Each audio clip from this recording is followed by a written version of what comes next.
Real quick, I'd like to run through the 10 films I'm most looking forward to at Tribeca, because that's probably the next big festival on the radar. I'll be hitting that up in early June.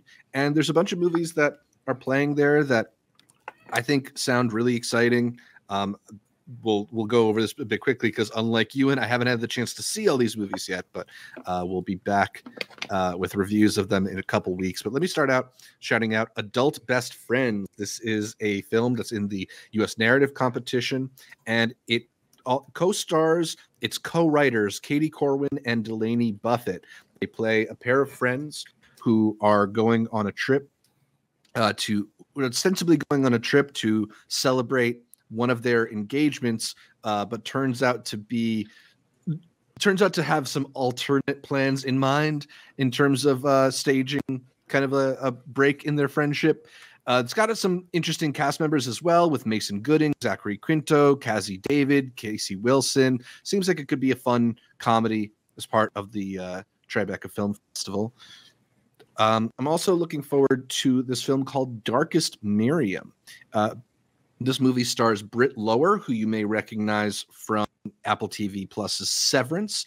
It also is in the Viewpoint section of the festival, which tends to be where they place the more experimental and out there films. The thing that really caught my eye is this is executive produced by Charlie Kaufman and apparently has some of his influence on it as well. It stars Britt Lower as somebody who works at the Toronto Public Library and meets a bunch of eccentrics as she navigates her own personal grief. So I'm curious about what's going on there.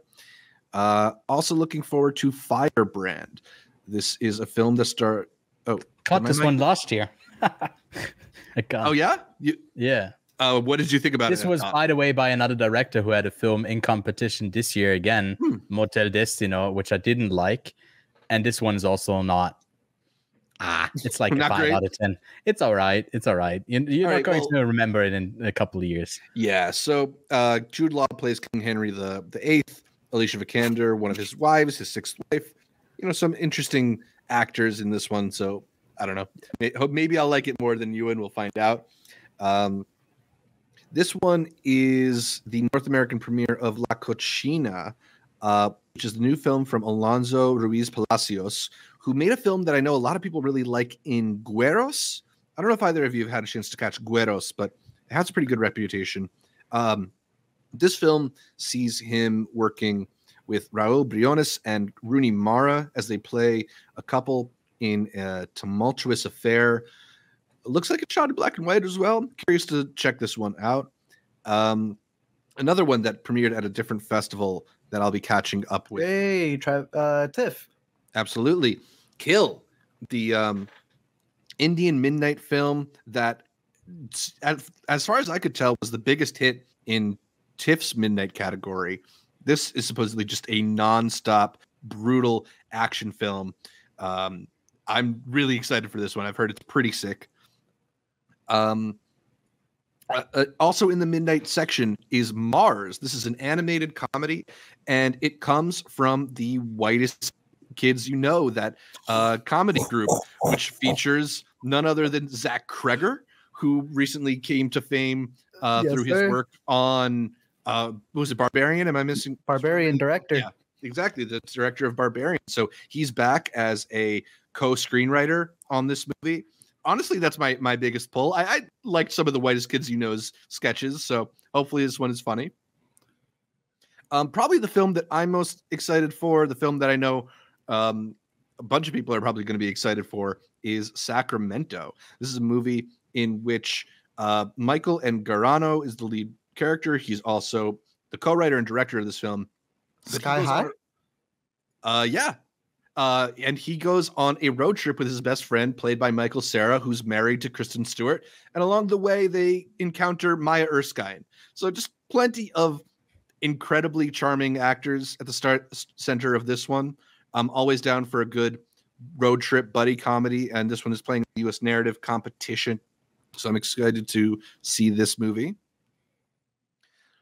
Another one I'm very curious about, though, is Slave Play, not a movie, a play. This is a documentary that is about the Tony-nominated very provocative play written by Jeremy O'Harris called Slave Play. One of those plays that, like, once you learn what's going on, I think your brain can explode a little bit. I don't know. It was a very notable production because not only does it talk about some controversial ideas, but it would be so engaging that they would frequently do Q&As with the audience after performances. I think they were at some point doing them once a week, and they were also bringing in lots of people to try and make the show a little bit more accessible, considering that the ideas that it's dealing with.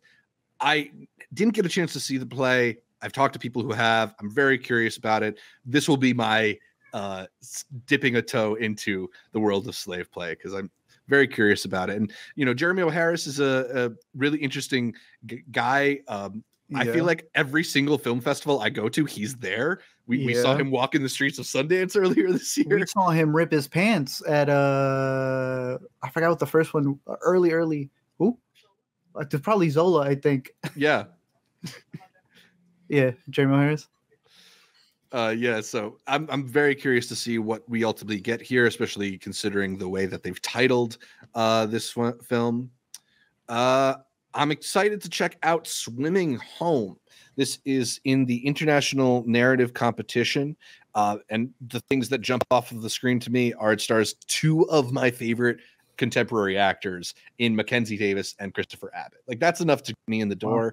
But the premise itself is pretty intriguing. It's about a couple that is on vacation when they find a naked stranger swimming in their pool.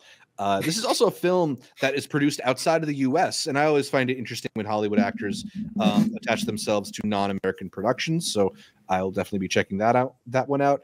But the last film in my 10 most anticipated films from Tribeca, I'm going with Vulcanizadora. I'm not exactly sure how I'm supposed to pronounce this one, but it is a new film from director Joel Petrakis. I don't know if either of you guys have ever seen a Joel Petrakis movie, but they are really compelling, maddening, provocative comedies. They push buttons and they star really outsider, unlikable characters at times, but they speak to a certain disposition that I think is really unique and just really silly at some points. He also is a co-star in this movie along with Joshua Burge. I don't know. I would really recommend checking out Buzzard or The Alchemist, a couple films that he's made prior to this one. But I'm hearing some good buzz on Vulcanizadora.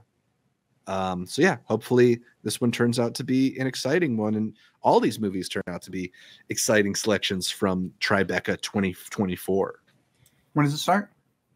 I believe the first day of the festival is June 6th. So still got a little bit of time. Right on the corner, though. De Niro Con. I'm really upset at myself. I wanted to buy tickets to they're doing a anniversary screening of Jackie Brown with a Q&A with De Niro and Tarantino. And I slept on the tickets. But there's some other cool events happening. That's pretty good. So, yeah. Tribeca. Sounds sick. So we'll have festival coverage for that as well.